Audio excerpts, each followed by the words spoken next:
Hey gang, what's up, herd? Kevin Gootee here, gutting the sacred cow. New episode. Kim Adragna joins us for the first time. She's going to try to take down one of the most quintessential comedies of the 80s, National Lampoon's Vacation. Oh boy. Jim Mendrinos, remember him? He came on earlier in the podcast to do Inception. Well, guess what? He's our co-host this week. Thank you for joining the best movie review / movie debate podcast out there. The funniest you're going to find on YouTube and all where podcasts are listened to. Let's see if Kim Adragna can indeed gut the sacred cow known as National Lampoon's Vacation. This booger-eating spaz makes me want to puke. Jim Mendrinos guest host. Name that film. Oh, wow. No idea. No clue. Really? I thought you may have a shot at this one. You know what? It's so familiar, but there's like a million movies from the 1980s just rolling around my brain right now. My guest today is Kim Adragna. Kim, how are you? Welcome to the show. Hello. I'm doing great. I'm doing fantastic. We're almost here with the holiday season. How are you guys doing? Magically. Kim, do you know that quote? This booger-eating spaz makes me want to puke. Ooh. I feel like it's a kid that says that. Maybe. What's that baseball movie? I'm thinking of, dang. I can't think of the movie. I feel like it's a baseball movie. Kim, your intuition to serve you right, but I'd like to know which one if you figure out, because there are a lot of kid baseball films. It's the one where you're killing me, Smalls. No, it is not Sandlot. The answer, Jim Mendrinos, I thought you were to get this one, is Bad News Bears. Yeah, I did not get it till we turned over to Kim. But yeah, that was the original Bad News Bears. Yes. Awesome. The only one that I identify. I don't identify the remake. Thank you. Welcome to Gutting the Sacred Cow, the funniest movie debate / movie review podcast out there, where we give people with unpopular opinions a platform to discuss our most popular films. Thank you for listening, and all of our guests, to see if we disagree or agree why some of our beloved, critically acclaimed, or financially successful films may not be that great. No movie podcast is doing what we're doing, and we love that you love us. Kim Adragna, Jim Mendrinos. Kim has chosen a film kind of hot off the press. We did this another one only a few months ago with Noodles from the Offspring taking on National Lampoon's Christmas Vacation, but Kim has one for the Genesis, and that is National Lampoon's Vacation. 1983, a box office at the time, a budget at the time of $15 million, a box office haul of $61.4 million. Turn that into 2022 money, $42.1 million budget, box office 172.5. Not too bad. It's pretty good. Not too shabby. You guys are keeping poker faces. I love that. IMDb, as we know, is a scale 1 through 10 with decimal places. Kim, what do you think that Vacation is scored on the old IMDb? I don't know if this counts because I did some research. Then recuse yourself. Jim Mendrinos. Jim Mendrinos, what do you think, since Kim already knows the answer? Oh man, it's kind of beloved to people from my generation, so I'm going to say 7.2. Well, Kim, since you know it, I think Jim is, you guys are just right there, prices writing each other, 7.3. Woo! Ding, ding, ding. Wow, that's 2 showcases times 2. We've never had that happen.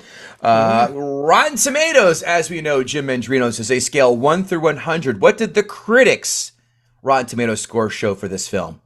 Oh, I think critics would have torn it apart at probably 58, 59. Kim Adragna? I feel like because it's somewhat beloved to people, it has to be in the 90s. So I'm gonna go like 91. 93. Look at you. Okay. All right. Look at you. All right, just 2 off. Not that bad. Not bad at all. Yeah, Very that's awesome. All right, well, let's go right to Kim for the audience Rotten Tomatoes score. Oh no. Oh yeah. To guess it, Please. Oh man, audience. Uh, around the same.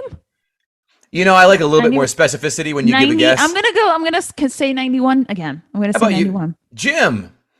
You know what? It's probably higher than I would have thought it to be, but I think it's still a lot of kids voting.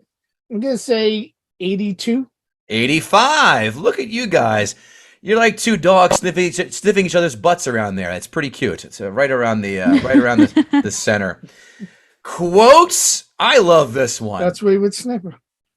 I love this one. Dad, these guys look like they know the Commodores. Kids, you taking in all this plight? Of course, the perennial favorite. Excuse me, Holmes, can you tell me how to get back to the expressway? Yo, mama. Roll them up. I'm going steady and I French kiss. Yeah, but everybody does. Yeah, but Daddy says I'm the best.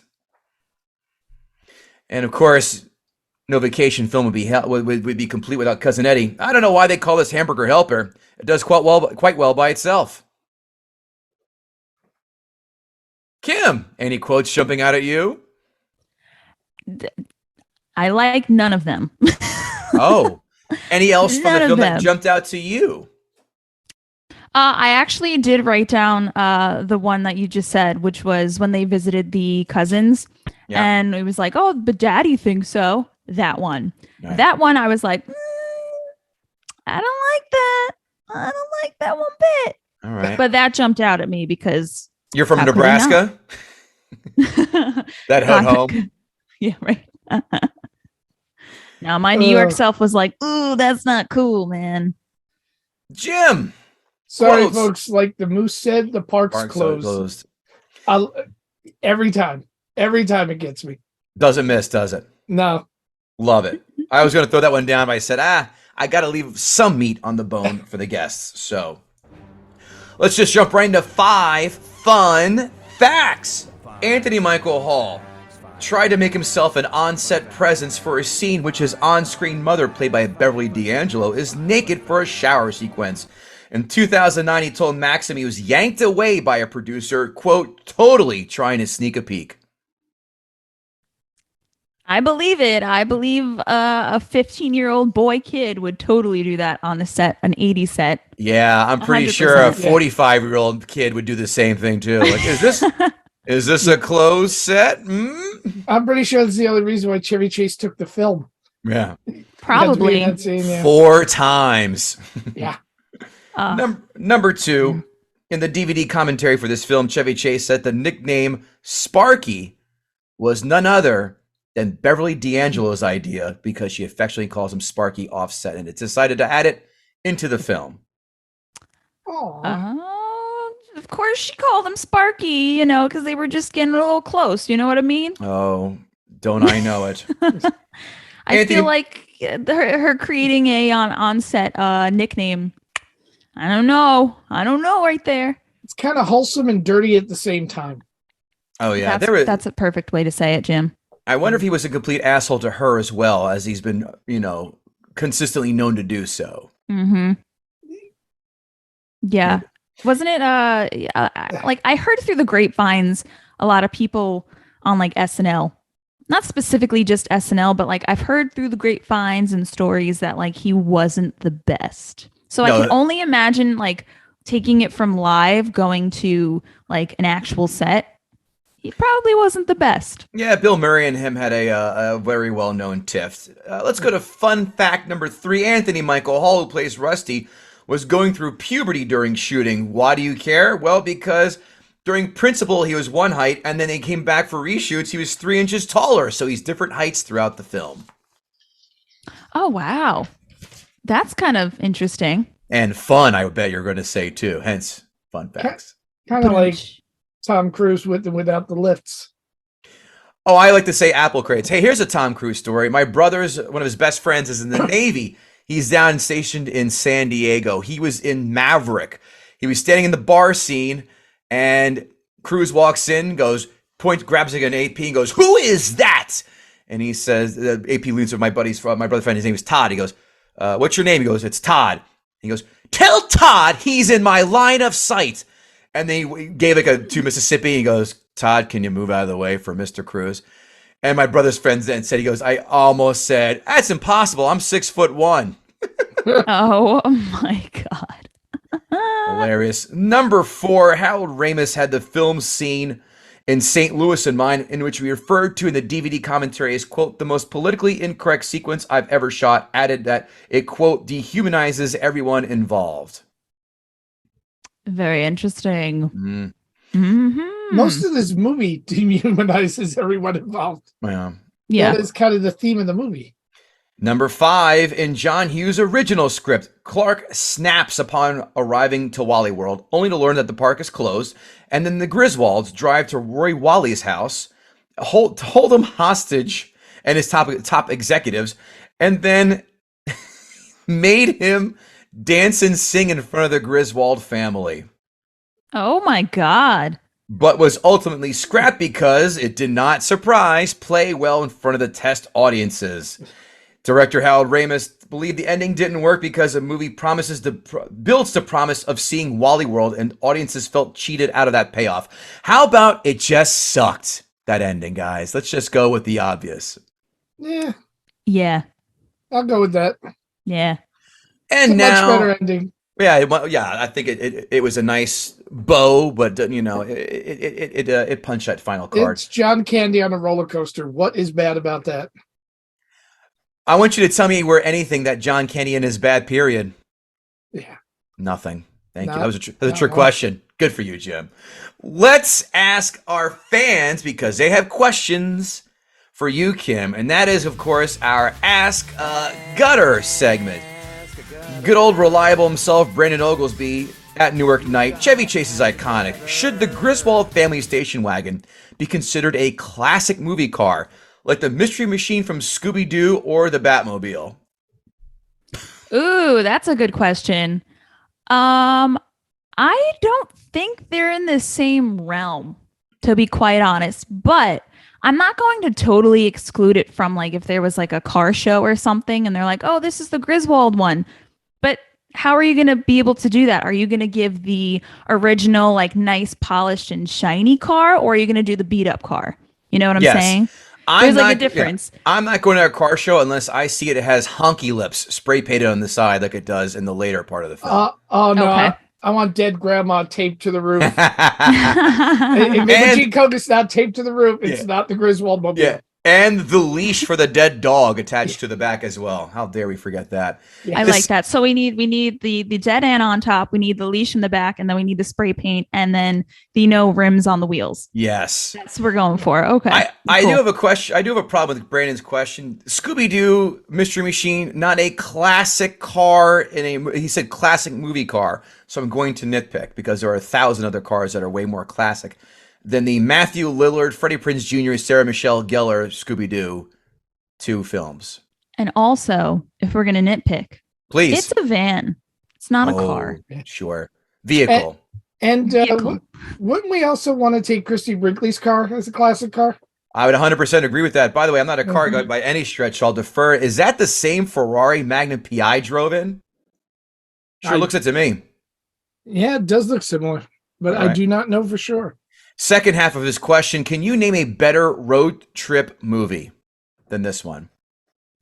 Oh, yeah, 100%. There's so many others. Is it Road Trip itself? It's Road Trip. I would say if we're going to go and like stay in like the 80s realm, it's another John Candy. He's involved, and it's Planes, Trains, and Automobiles. Ooh, a gal after my own heart. I co-sign on that one. There are very bad road trip films. Like, ever see Rat Race? Oof, that's yes. I have seen Rat Race. There is one funny scene. There's one very funny scene, but other than that, it's a lot of yuck. I didn't mind that movie as much because there's just so much going on that it's like you can't be bored. But that's definitely on the lower totem pole. Yeah. Like Planes, Trains, Automobiles, that's like up here. Sure. On Rat Races. I think if you watch Rat Race sober, you're doing the film a disservice. That is a movie that you must be high for while you're watching it. Otherwise, it makes no sense. I'll argue another one. I'm in the minority, and I know that. It's a Mad, Mad, Mad World. Same kind of thing.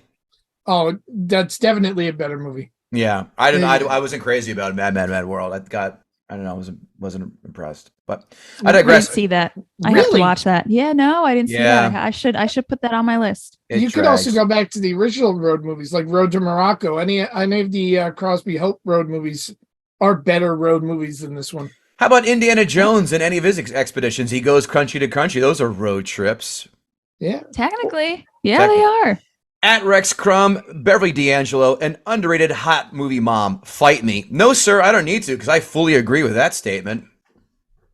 Ah. Are you ang her?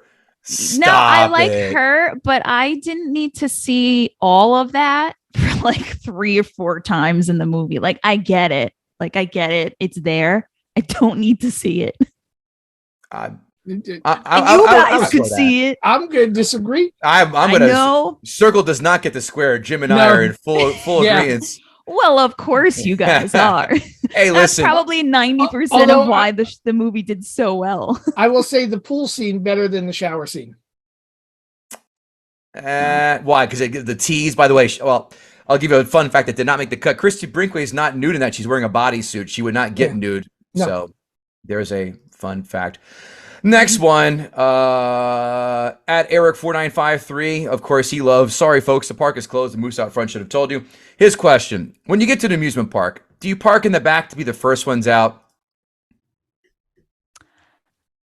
No. No, me neither. I don't think so. No. I mean, like, I just park where I could find a spot. Like, if I could get somewhat closer to the end of the aisle, like, where it's a little bit easier to get out, yes.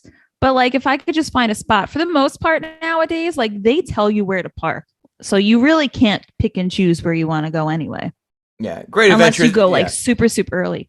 Yeah. Great Adventure is easy enough to get in and get out of. That's for us South Jersey folks.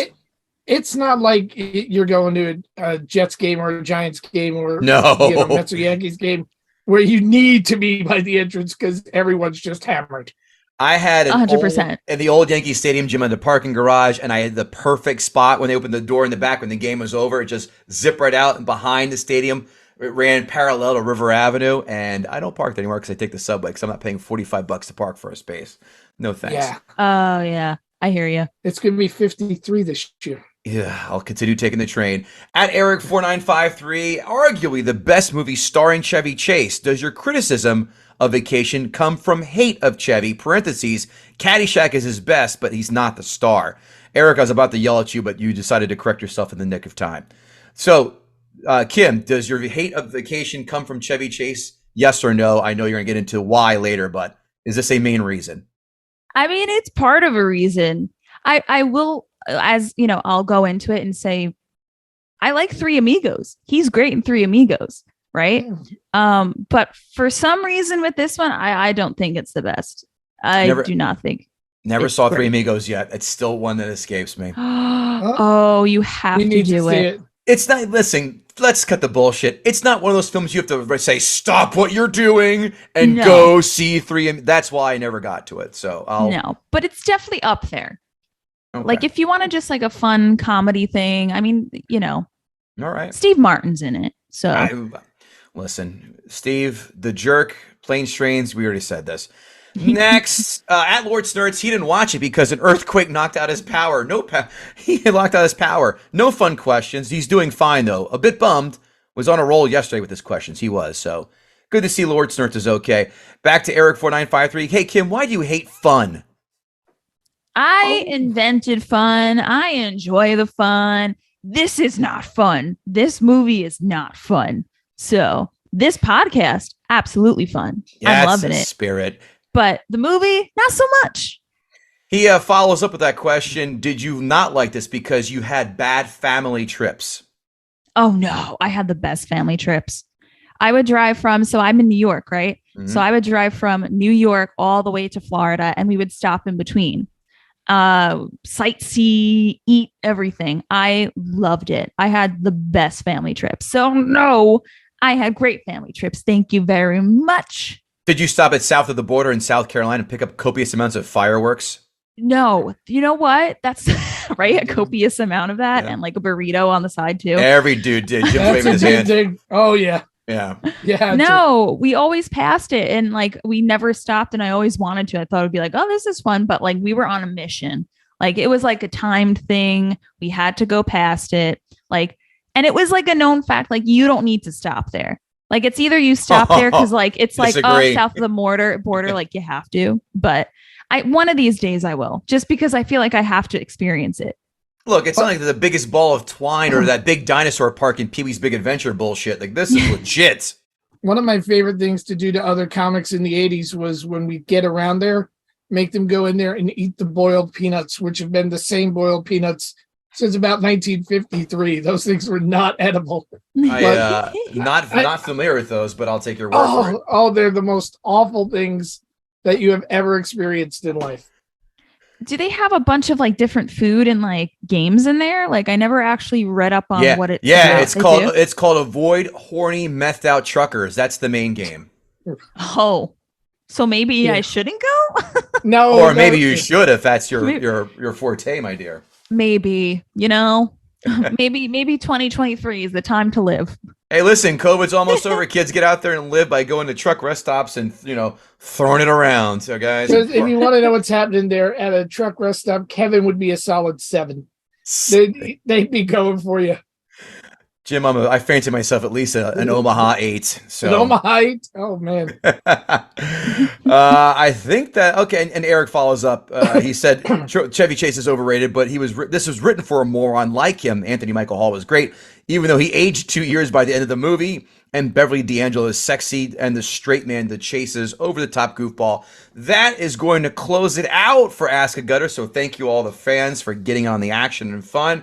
And before we get to Kim, no one listens to the end of podcasts, so why don't you guys tell us what you're up to so people can find you instead of ignoring the credits at the end of the show? Kim, ladies first.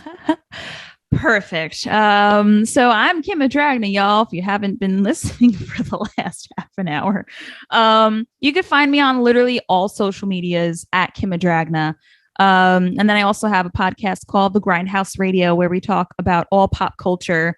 And have a celeb guest that comes on every week. So the Grindhouse Radio on all social media. And also me, like I said, Kim Adragna on all social media as well. I do a lot of voiceover work, a lot of podcasting, hosting, all of that fun stuff. And message me. It's cool to chat. Yeah, it is. I'll vouch for that. Yeah. Jim Mendrinos, my friend, what have you been up to? Tell the good folks. My movie just finally got released. You can see it on Amazon Prime. It's called Gail's New Boyfriend, and eventually you'll be reviewing it, talking about how much you hate it, and that's perfectly fine. That's kind of like what you sign up for when you make a movie. That's the big news. That's what happened. So I've been basically on every podcast that I could get my hands on saying, watch the movie. You can find me on all social media, but most importantly, go watch Gail's New Boyfriend on Amazon and Freevee. And soon to be coming to Tubi as well. So go watch, enjoy. Sweet. I enjoyed our time on Amazon together. Hopefully they don't give you the short shrift and do what they did before virtually all the other programming. I know, but it's not through my distribution company. It's actually through Green Apple Distribution. So we went with a bigger distribution company to get a little more solid footing. We'll have to talk then when we're done. guttingthesacredcow.com. What can you find there? Holy hell, I'm glad you asked. You can find a pretty ass cool shirt like this and other hats, bags, mugs, cell phone holders, you name it, we're there. Find us on all podcast platforms or YouTube. I don't care. If you want to advertise with us, of course, guttingthesacredcow@gmail.com, or if you just want to say hi. Hell, and boy, oh boy, do we love when you leave us 5-star ratings with 2 or 3 sentence reviews. I love to screenshot my favorites and put them on the old Instagram at Gutting the Sacred Cow Podcast. And of course, Twitter at GTSC Podcast. Jim Mendrinos, help me welcome Kim to do what she's about to do, and that's gas up the old family truckster of hate and guts the sacred cow. Harmonious as hell. I love it. So is this the part where I'm totally going crazy now? This is the part where you're totally going crazy now. Okay. So let me preface that I do love 80s movies. Okay. I'm going to put it out there. Like I said before, planes, trains, automobiles. We have Uncle Buck. We have The Outsiders, Beetlejuice, Who Framed Roger Rabbit, E.T., Dead Poet Society, and like a million others that are super amazing. But like you said earlier, I think Chevy Chase is a little overrated, to be quite honest. And I'm sorry, Chevy, if you ever listen to this, I'm sorry, man. I just don't care for a lot of your works. And I feel like a lot of movies that he's had weren't all that great. Like the ones that he's really known for is like National Lampoons, Caddyshack, and maybe like Three Amigos. And then other than that, like he's done little things here and there and TV shows and commercials and maybe SNL, right? But in terms of like, we're just talking about movies, I don't know. I don't enjoy most of his movies. Now, for instance, I know we're not talking about like a lot of the National Lampoons because there's so many of them. He's done 3 of them. And then, so I did a little research. There's 3 of them. 4 of them. Hold on. Wait. So he's done 4. Well, he's done 4 of them, right? Mm-hmm. And then there was like 1 or 2 that was like from 2003 and 2015 that had nothing to do with him in them. Except for I think the 2015 one where like Ed Helms and like Christina Applegate was in. Correct. But you really only had 2 National Lampoons that actually did really well. And that was according to people, this one, the National Lampoon's Vacation and also the Christmas Vacation.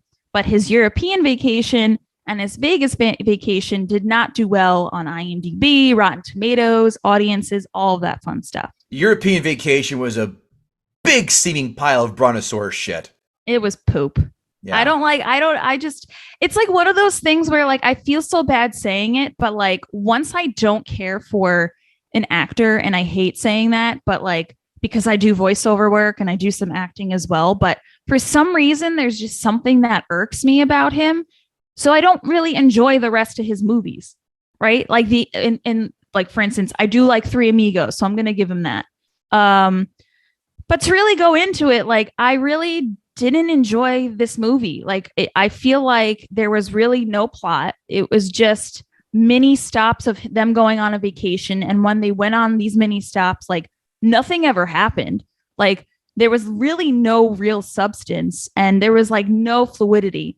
I do like that it was gimmicky and kind of funny, but it wasn't funny where I was like gut laughing for a comedy. It was more cringy than anything. And like, just, I like hokey, but it wasn't hokey in the sense of like, like I really liked what they did, like super hokey that way. I just didn't care for it.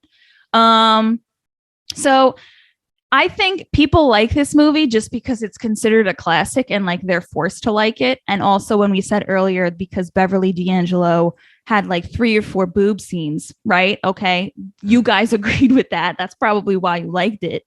It helped. It helped you guys. Did not help me. It actually put it on the lower pole for me. Sure. But I didn't care for it as much. And not saying like I haven't seen movies with that. There's some movies that are great, but this one, it just didn't work for me. I mean, there are plenty of like gross out gags and like dumb slapstick stuff, but I just, like I said, I didn't laugh. Like I should be laughing. It's a comedy. I should be like gut laughing. So really to like open it up, I'm going to go with it.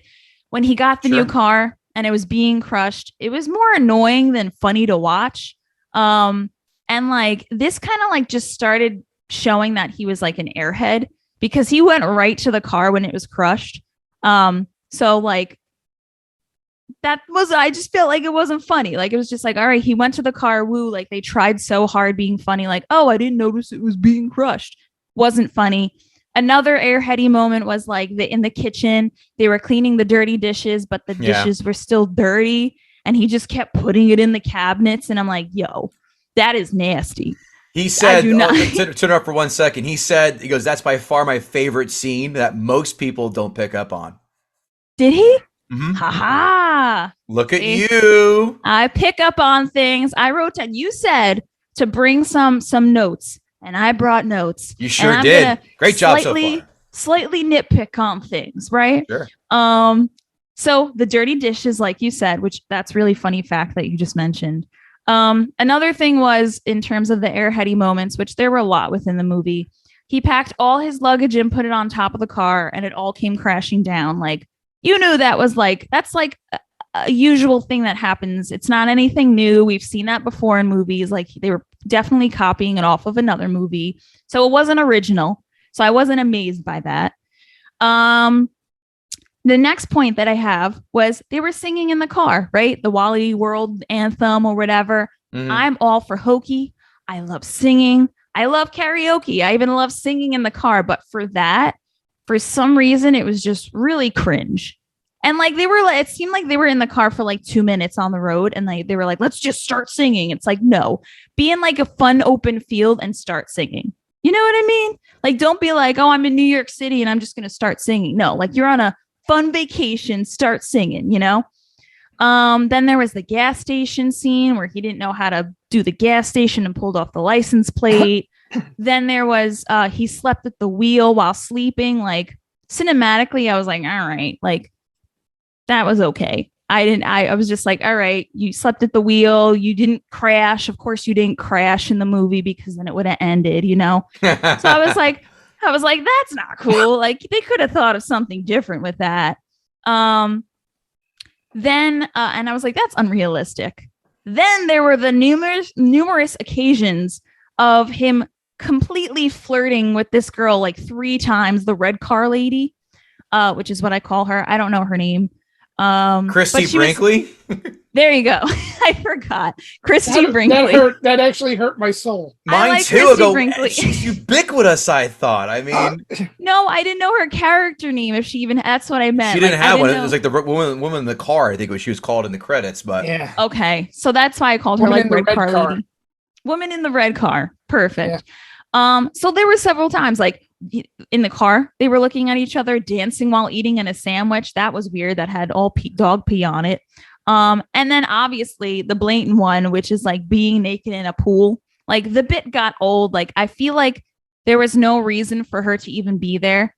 Like, it was just like, okay, why are you dancing with her? Like, what is the whole point of this, of showing up and whatnot? Like, was the movie trying to have some kind of problematic thing happening between the husband and wife? Like, it just didn't work out, because in the end, you know, she was like, no, I'm not mad at you. And you're like, no, I wanted you to yell at each other. Like, what is that about? Like, that's not real life. The other bit I thought was kind of funny was the second cousins, right? That was a little bit of funny, but it was definitely cringe too, talking about the whole comment with like the French kissing and the dad thing. But I will say Aunt Edna was a little funny as well. Yeah. Then there was also the whole point of this whole road trip, right, was because Clark Griswold and the family wanted to go on a trip, right? Mm-hmm. So the whole picnic scene where he was visibly not happy with his bologna and cheese sandwich, like, dude, you knew going on this road trip that you may have sandwiches in the car, and your face was all upset. Like, you wanted to be rugged. You wanted to go camping. You wanted to do all that bit. Which goes into the whole Camp Comfort thing where nothing happened there. It was like they just, in this one scene, they just showed up, the campsite smell, the dog bit their leg, and then boom, it's the morning and it's like, let's leave. Like, there was really like a lot of this movie is that this is what happens, but nothing substance and nothing of substance, I mean, really happens within these scenes. It's just like, woo, we're here at the Grand Canyon. Lovely. Next scene. And it's like, well, why did we see that? Like, there's no substance. Like, you could have at least for this Camp Comfort said, oh, you know, maybe there's a problem with the canoes and they go swimming, or there's a really competitive sports game that happens and something goes wrong, like something more of substance. Then there was the dead dog, which I love dogs, and I didn't think that was nice. Just saying. I love my dogs. So to kill off a dog was not cool. Even though he's a bit of an asshole dog? Even though it was a bit of an asshole dog. Yeah, of course not. Like, damn, don't kill off a dog. That's like the worst part of any movie. You kill off a dog versus a person. They're like, no, why'd you kill the dog? They don't care about the person. What if Michael Vick had a dog fighting ring of dogs who had rabies and were attacking people? Would that be okay in your book? That changes things. See? Damn, but you had to bring Michael Vick into that. He's a piece of trash. Well, we all know that. I just want to know where your line is. That's all. But yeah, I guess you're right. Well, in that case, if it's like rabies, is that treatable, or is that like, oh, they got to be put down for that? For dogs, I don't know. I think it's a Right? death sentence. I'm not a vet, obviously. I'm just a handsome fellow who does a podcast. But no, the veterinary stuff, not my forte. Jim, any animal knowledge about rabies being a death sentence? No, I have no idea. Noted. All right. Damn. Anyway, so then there was the car thing with the trespassing sign. Then he didn't walk along the path. Like he just went off into the desert as if he was going to find it. Then they also arrived at Wally-Wood, which was also another trespassing. And they literally held the security guy at gunpoint. It's like, yo, like that's crazy. What I will say, which was like the funniest part of the movie, was when John Candy was in it and they were in the theme park. But that was like the last 5 minutes of the movie. So like all in all, like I feel like there were bits and pieces of this movie, like I said in the beginning, that wasn't fluid. The some scenes just didn't make sense. Like I feel like they rushed it. I would have loved something more dramatic to happen. Like just because they crashed the car, it wasn't dramatic enough. Like I feel like it would have been funny if they were camping out at night and then like they heard coyotes or something would have happened. There was really, like I said, like no substance. And also he killed a dog. He was flirting with another woman, swam naked in the pool with one lady, right? He put his family in danger while sleeping. He was obviously not reading trespassing signs, right? He strapped a dead ant lady to the hood of his car in the rain, may I say. He stole money from the hotel. And then he's trespassed a theme park and then put a security guard at gunpoint. How dare he?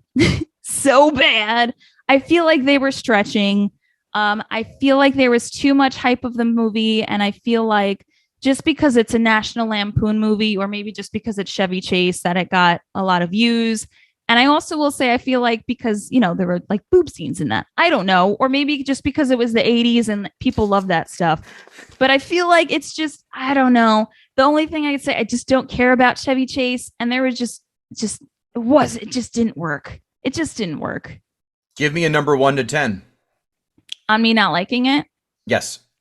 Oh, I'll give it a 4.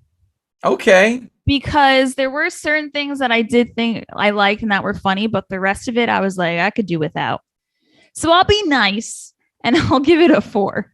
4. All right. I thought you're going to change your score again. Don't change it. Go with your gut. Jim Mendrinos, why don't you step in that batter's box and play the role of Derek Jeter and bat second? It's not a documentary. None of that stuff happened. No. They're all gags that were written by John Hughes.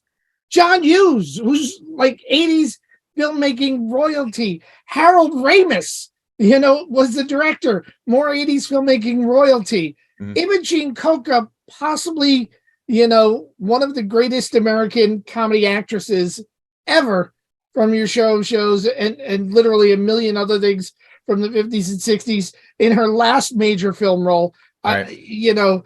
An early John Candy, makes an appearance of this, and Chevy Chase at the height of who he was, and even Anthony Michael Hall. I actually disagree with you. Chevy Chase was going through a lull because he had a few bombs after foul play and needed this to resurrect his career.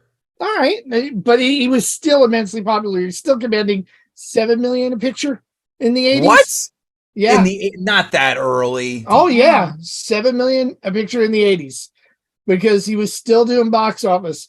This is coming up. This is, I believe, right after Fletch, which was a box office sleeper. Before Fletch. This is before Fletch. This is before Fletch. Yeah. So okay. So this might have been the beginning of his back up scale, but this is all comedy royalty that's here. Look, are some of the gags when you put 2022, goggles on? Are some of these gags trite and done? Yeah. Were they trite and done in 85? No. 80s, nor when this movie came out? Not at all. 82, no. 83. And by the way, Jim, you're partially right. It says here on Google, as every old person says, during the late 80s when his career was at its height, he was getting $7 million a film. Full disclosure, I I know Chevy. I like Chevy, and I worked on his TV show. So So you did know. yeah. Not defending the man, because you either like or don't like somebody. We all in entertainment sign up for that. You like or don't like me, fine. I can't control that. You like it, don't like my work, fine. I can't control that. But I think what's unfair is judging a movie through 2022 specs, when you have to look, the flirting with the woman, in the red car. That's basically what movies in the 80s were. I mean, are you going to chastise Breakfast Club? Because there's a couple of 3 or 4 really rapey type scenes in Breakfast Club. If you really boil it down, you can't judge by modern standards, work that came out 35 years ago. I can't agree more with you. And I will say, because you brought up Breakfast Club, and here's a scene that irks me. And actually, Breakfast Club done on this very podcast. Remember when they're sitting there smoking weed in detention?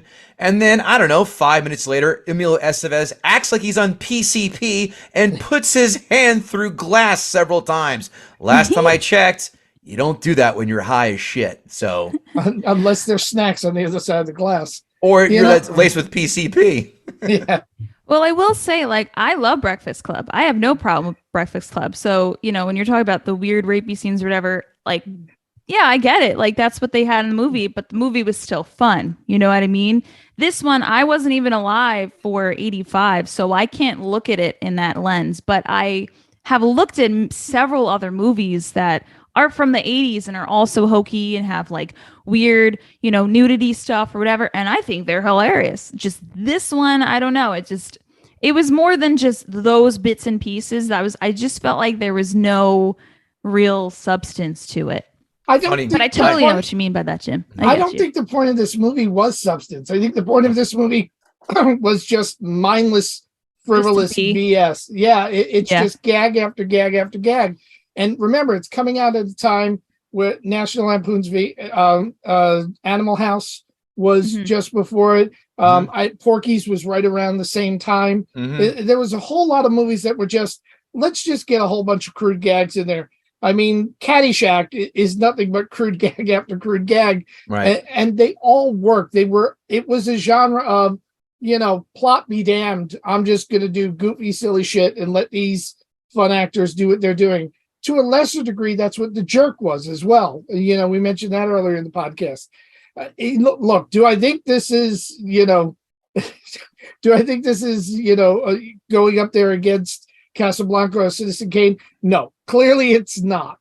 But what this is mindless, frivolous comedy that's done pretty well. Imogene Coca in that role in particular, of all the roles in that film, Imogene Coca, what she did as the aunt was unbelievable. I don't even know who the actor was that did this, but the police officer that comes up to the car to tell them that he was been dragging the dog, it is one of the best straight men I have ever seen on film. If you also reading this in the fun facts that didn't make the cut, the two of them are cracking each other up so hard they are visibly holding back laughter as that scene unfolds. Oh yeah, literally like watching a Carol Burnett sketch with Harvey Korman and Tim Conway. I mean, it's that good. But I mean, everything in that is just for what it is. But if you go in there expecting a meal and you get cotton candy, it's going to be horrible. But if you go in there expecting cotton candy, it's pretty decent cotton candy. It's by no means great. It's not at all. But it's every bit as good. And this is where Kevin will jump down my throat. It's every bit as good as a Caddyshack. It's every bit as good Bite your goddamn tongue. as a Fletch. It's every bit as good as a Dr. Detroit. These are the films in that genre, and it's as good as them. Is it as good as Animal House? No, I think Animal House is, head and shoulders above the rest in this category. But is it damn better than Porky's? Oh, hell yeah. Porky's is such an abortion. I have no idea. Look, it set the groundwork. We know that for all the American Pie stuff. Yeah. And the dick in the shower scene. Okay, great. But boy, it was just a one-note band that sucked, and I hated that film. I hate that film. The funniest thing there was the portrait of Eisenhower laughing. Yeah, That was good. singularly the funniest thing the funniest gag in that movie. Yeah. But this is just a gag-driven film that's basically a modernization of a Marx Brothers film. If I could get film school technical for a minute. Yeah, that's Film good. school technical. I love it. I don't know. I just I you know, like I said, not a big fan of Chevy. I get you with the mean there wasn't supposed to be substance, but if there's no substance, there needs to be some kind of comedy. Like I want to be laughing. I don't want to be like, like I don't want to just be like, that was funny. I want to be like, that was awesome.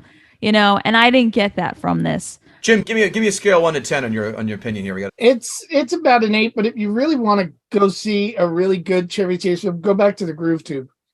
Never saw that. Oh, cool. And it's a sketch movie with him and Belzer and a whole bunch of people that eventually became Saturday Night Live and SCTV. I thought you were going to say Memoirs of an Invisible Man. I was going to laugh my balls off at you. No, foul play, because that pairing worked so well. That's a movie where the two actors had no chemistry. Him and Goldie Hawn had nothing. Never saw it, no desire. These notes brought to you by guttingthesacredcow.com. Come check us out, see what we've got cooking over there. And of course, we love 5-star ratings, 2 or 3 sentence reviews, if you'd please. Notes! Holiday Road is a top 10 movie song of all time, and I will kick you in the teeth if you disagree. God, that is one catchy ass song. But if you want to go down acid trip lane, go on YouTube when we're done here and watch the Holiday Road video. What happens that video? It takes place in a call center and then jail. Absolutely nothing to do with this film, a road trip, or fun for that matter. Eugene Levy's eyebrows are bigger than his Jufro in this film, which I thought was also impossible, but here we are. Amazing. I've said in the American Pie episode we did, I want to see Eugene Levy's eyebrows in a Hell in a Cell match with Peter Gallagher's eyebrows. We're going to start early with my favorite, That Doesn't Happen. I've never traded a car into a dealership that eventually got crushed into a cube. They also drive them away and resell them instead of compact it. That was a bit excessive to go for a gag. You haven't lived until you plugged a computer game into the living room TV and had to change it to channel 4. If you're over the age of 40, you know what the fuck I'm talking about. Beverly D'Angelo, quite fetching back in the day. Too bad she sounds like someone dumped battery acid on her vocal cords. Have you heard her recently? Her and Kathleen Turner can spit chewing tobacco at least 5 to 10 yards and call you a pussy when you fall way short of doing so. And you probably still like it. Yeah. Seeing Beverly D'Angelo in Entourage and go, oh boy, age sucks. No worse torture than when your parents take you on a road trip and channel their inner Sonny and Cher. And this is reason 325 why I'm Father of the Year. I don't take my family on road trips. We fly like adults. Yes, I recognize the, hey, while you're down there and since your head is stuck in my lap while driving, I'll be happy to accept the BJ move that Chevy Chase did. Wink. I still heartily chuckle when I see honky lips spray painted on their car. How funny is that? Always gets me. And by the way, I think that would be great to do to cars that take up 2 spaces when parking in a lot. Spray paint honky lips on their car just to show them what assholes they are. If you didn't, this is for the guys. If you did not appreciate gratuitous nudity in the 80s and 90s films, you're just lying to yourselves. Bottom line. Beverly D'Angelo, that overbite throws me off a little bit, but still did a ton of freeze framing as a kid and maybe as an adult too. That's up for discussion. Vibra beds in hotels, bygone era that need to be brought back post haste. When's the last time you had a rendezvous and decided to throw a few quarters in a bed that shook? Been too long, right, folks? Tuesday. Jim, you go to the hotels on Route 1 and 9. You go to the hotels on Route 1 and 9 in Newark? I'm just a lonely man, is all I'm saying. Anyone else throw open their mouths when Ellen and Clark wrap themselves up in that motel blanket on the floor? Oh, I think their next stop on their cross-country vacation is finding a doctor who can write a prescription for topical scabies cream. Christy Brinkley, a true stunner back in the day as well. Now you know why Billy Joel willingly gave her half of his money. Fantastic to see Randy Quaid before he went full Jesse Ventura off the grid. Funny thing, he was on, his brother, Dennis Quaid, was on Adam Carolla, and they asked him, anything we don't want to talk about? He's like, yeah, don't ask me about my brother. Oh my God. The writers smartened up with Christmas Vacation and gave Randy Quaid a larger role. He steals the goddamn show in that film, and as well as this film. He's too small of a part for him. He kills it. Nothing like eating a bologna sandwich and dancing while wearing a members-only jacket to attract a Vegas 10 while driving a Ferrari, because it works every time. Right, ladies? You'll catch me in a 9-person gay gangbang before you catch me camping on a campground. No, thank you. Hang out on vacation with people who are on the run from the long arm of the law? Nope, not in this person's lifetime. To your point, Kim, if Clark was, just for a second, pretend this, able to bang Christy Brinkley, it's kind of hard to pull off when your wife, kids, and mother-in-law are hovering nearby. Also hard to pick up a woman of that stature when your breath stinks like dog piss. Yep. Let's do a count here. Don't you think with all the hijinks she encountered, you think Ellen Griswold would say, enough is enough, and divorce Clark by the middle of the European Vacation movie? How much wacky shit can she tolerate before she starts finding her mailman mildly attractive? I'll let the dog being tied to the bumper slide. I'll let them ignoring all signs and taking a shortcut off the road into the desert slide. But I'll be goddamned if I'm forced to believe that a cash register can simply be opened by pounding the counter once. Where he steals the money? All right. Mm-hmm. Well, if Fonzie did it, that was also during Happy Days. That was a jukebox, but okay. But I see your point. Monday, Tuesday, happy days. The irony of the Wally World owner looking exactly like Walt Disney is not lost upon me. Yeah, that was great. Yeah. I'm a big Disney person, so that was great. I have some problems here. Number one, how does John Candy's glasses not fall off of him when he's on the roller coaster rides? Mm-hmm. And while they're on the rides, who are operating the rides if he's the only one commandeered by the Griswolds? Yes. That ride would not be makes no stopping. sense. Thank you. Makes no sense.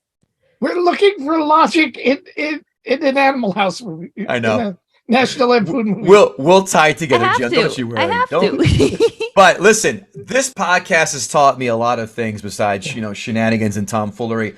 John Hughes writes psychopath characters. They are narcissists, sociopaths. Examples? More than happy to give you them. Ferris Bueller's Day Off, the king of narcissists, sociopaths, and I still love the shit out of that film. I don't care. Breakfast Club, 16 Candles. The guy's a goddamn rapist, and people love Ducky. He's one of the 5 most annoying characters I would love to kick in his face if he ever was a person. That film stinks. I hate all the Molly Ringwald characters. I hate all the Molly Ringwald films. Nay. John Hughes writes nothing but with psychopaths. And then trying to bang a rando like Clark Griswold does on Family Vacation is something that Dennis Rodman wouldn't even do. He also shoots a security guard with a pellet gun because he feels entitled to a private tour with his family at Wally World.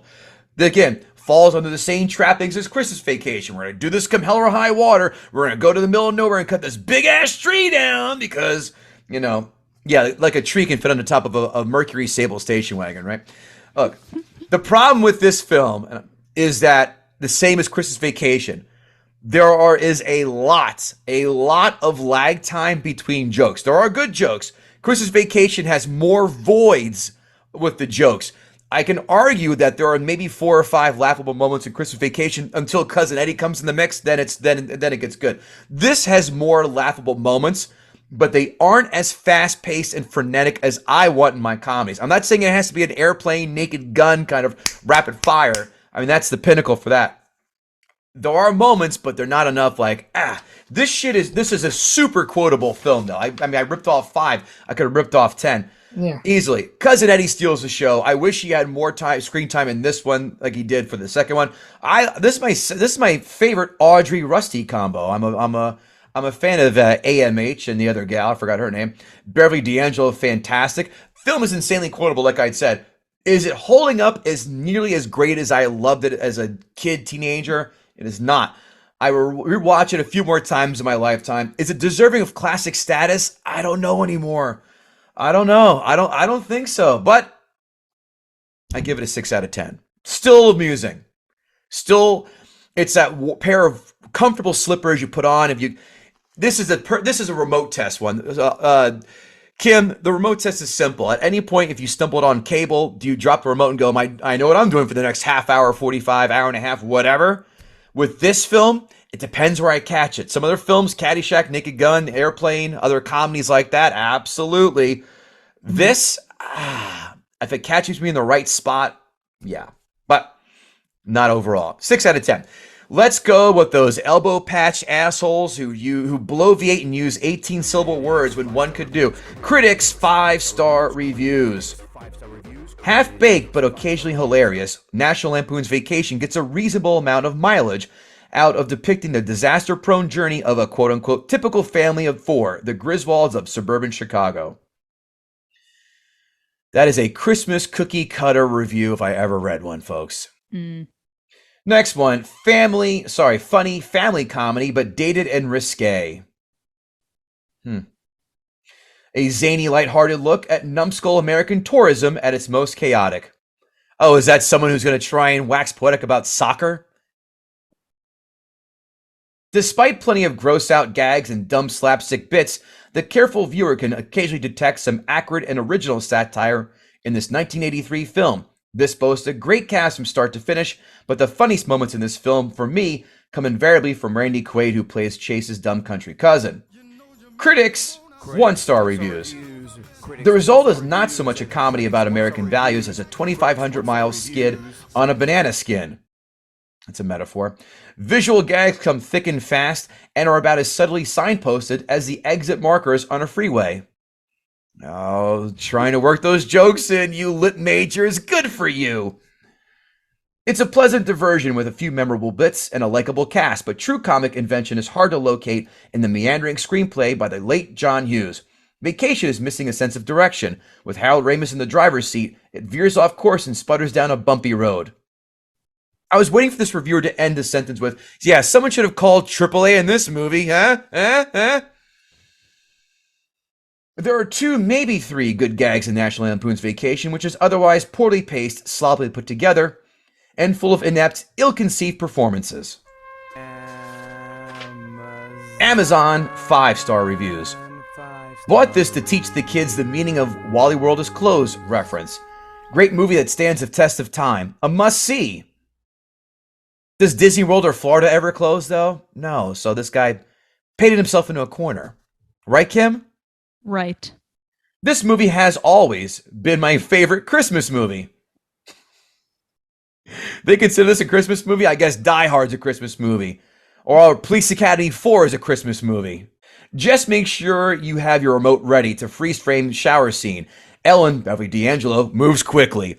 Funny how you thought when I was a kid I thought her tits were huge. They're still fantastic though. Oh yeah. And you also get to see Christy Brinkley strip down in an outdoor motel pool and invite Clark in. Personally, I would have asked her if we could go somewhere a little less public, and then I would have gone to town on her. Maybe the best smile in the history of the universe Ms. Brinkley has. She's still freaking hot and like 70. Signed, Stifler from American Pie. He has about as much chance as Stifler did. Yeah. My husband has never seen this, so I paid the $3.99 to rent this via Amazon Video. Nothing but the best for my hubby, LOL. It was really fun to watch with someone who has never seen it before. He laughed and laughed. Back in the 60s, my dad took us on family vacations that were similar to the events of this title. Dad would pull into a gas station. The attendant would come running out to our station wagon. Dad would take a look at the price indicated on the gas pump, make a loud comment about the price being high, and drove off. The attendant would be left standing there holding the gas nozzle, giving us a dirty look. Us kids would moan and duck down in the back seat. Good times. This person's dad sounds like they would give their kids a Hess truck for Christmas every year and think that he won Dad of the Year award. Just a feel-good, funny movie. Love it every time I see it. A couple of things to know. There were a couple of boobs seen here a couple of times. Minor drugs mentioned by minors. A few scattered GDs, that's goddams for those of you not fluent in Amazon reviews, which were the most offensive. A few other scattered cuss words. By the way, this never ceases to amaze me when these troglodyte Bible thumpers focus on the curse words instead of the film, and they forget to check the movie's rating. What's a review of Showgirls going to look like, Jim? Too much sex, boobs, gratuitous sex, bad acting, foul language. But other than that, Mrs. Lincoln, the play was great. They wouldn't even comment on that. You know, just screw her having sex in the pool. Did you hear her say fuck? Yeah. Agreed. Jesse Spano has a potty mouth. 1 star. Blah. Yeah. Amazon 1-star reviews. The last time I saw this movie was probably in the late 80s on cable TV, and I thought it was hysterical. Watching it now as an adult makes me realize just how bad my taste was as a kid. The laughs are very few and extremely far in between, and rely on crude toilet humor. Literally, when the dog pees on the sandwiches. Is that really toilet humor? I mean, shit jokes are, we know that, but this is just, the dog peed the picnic, whatever. We're not gonna nitpick again. Technically it's toilet because he peed, right? Right. I'm joking. No. Chevy Chase is not funny here, and he just comes off as an annoying jerk and a lousy husband. I was surprised how much sexism was in the movie, as I didn't remember it at all. The unbelievable speed at which Clark decides to cheat on his wife with a gorgeous stranger is matched only by the unlikelihood that a paunchy, middle-aged man clearly traveling with his wife and kids would actually be attractive to Christy Brinkley. I'm not averse to nudity, but the constant flashing of Beverly D'Angelo's tits in this was off-putting. Perhaps they were overcompensating for Brinkley's lack of nudity. I don't know, but it seemed unnecessary. Maybe that's what got Al Pacino attracted to her in this film. You never know. He dated her for a while. I have watched this film several times, so when my grandsons watched it, I wanted to rent this, and to my surprise, this version had nudity and foul language. The F word was used so often. Not appropriate to watch with children, and I had no idea there are 2 versions of this movie. Does she think, or he think, that the TV version is a real version? Yeah. Man. Do you know how many people still think that? Yeah. Can I have the Channel 2 version, please? Not that rated R bullshit. That's crazy. That's crazy. I'm too old for this movie, 73. However, I have a very good adult sense of humor. This isn't even up to Hangover type puerile humor. Very few laughable moments. By the way, Jim, as comics, we know anyone who ever says they have a great sense of humor doesn't have a good sense of humor. No sense of humor. Next one. Whatever. Just okay. Signed, the dude from Big Lebowski. That's somebody who fist bumps his parents. Yeah. And then blows up and goes, am I right? Yeah. Jim. Last one. The modern one was better. No, it wasn't. The modern one was trash. Cut the bullshit. Jim Mendrinos, did Kim Adragna gut the sacred cow? I believe she did. Yeah, I don't agree with her assessment. I still think, I see every one of her points, and I don't care. It's still a great movie to me. So then she didn't gut the sacred cow. She couldn't move the needle on your scores. See, that's a true sign. If you're saying she makes good points, but I don't give a fuck. Yeah, then I guess she doesn't. But I see the points as opposed to the last time I was on here, and I did not see any of the points you guys made. They tried to convince me that Inception was a good movie. No, I said it ratcheted down a few after the recent rewatch. That's what you showed me with that. Oh, yeah, I did. Well, okay. Yeah, I wasn't defending as much as I used to. I said before we watched, before we rewatched, I go, that's great. Rewatched, I go, it's not great. So it's not even good. Wait, so were you for Inception or not for Inception? I was anti-Inception. They were for Inception. Well, we were until we rewatched it, and then now we're like, no. No, you're like, no. It didn't hold up. Everybody, this has been fun. Jim Mendrinos, guys, remember him from Comics Watching Comics? You may see that in the Facebook metaverse in the near future. Give that a looky-loo. Kim Adragna, we loved having you on. You can check her out on iHeartRadio with all her podcasts. Kevin Gootee. Don't forget Fantasy Football Jibber Jabber, also in the metaverse. Give that a looky-loo. And Gutting the Sacred Cow. Thanks again, everybody. Love you to pieces. We'll see you next week. Take care.